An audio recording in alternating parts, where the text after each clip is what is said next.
জীবনের প্রতিটা দিনই অনেকটা ঝরে যাওয়া ফুলের মতো, যার জীবনে ফিরে আসে না। এটা কি জানেন আপনারা?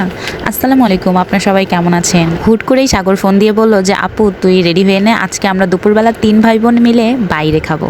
যেই কথা সেই কাজ, সাগরের ফোন দিতে দেরি কিন্তু আমাদের রেডি হতে দেরি নেই।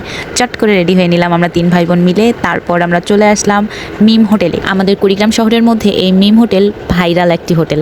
এখানে প্যাকেজেই খাবার পাওয়া যায়, আর খাবারের মূল্য একদম স্বল্প বাজেটে, স্টুডেন্ট বাজেটে।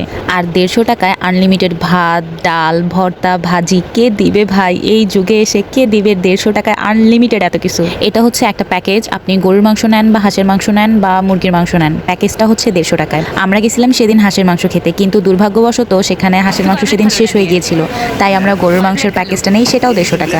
বড় বড় 4 পিস গরুর মাংস, একটা পিস তেল থাকবে, এই মোট 5 পিস। আর হচ্ছে ঝোলও কিন্তু আনলিমিটেড। এতগুলো ভাত খেয়েও এদের ডায়লগ শুনুন আপনারা, জাস্ট শুনুন।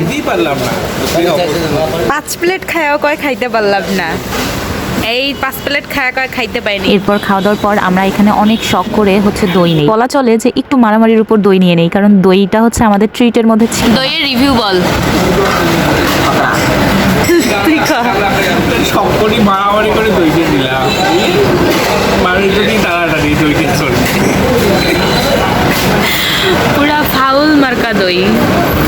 দইয়ের ইতিহাস আপনারা শুনতেই তো পারলেন, দইয়ের রিভিউ আপনারা শুনতে পারলেন। এত মারামারি করে 3 ভাই বোনে আমরা দইটা যে নিলাম খাওয়ার জন্য, বাট দইটা খাওয়ার যোগ্যই ছিল না। এত পরিমাণ বাজে দই আমি আমার লাইফে কখনো খাইনি। শুরুতেই মনটা ভালো ছিল, কিন্তু এই দইটা খাওয়ার পর মনটা এমন খারাপ হয়ে গেল, এমন রাগটা উঠলো।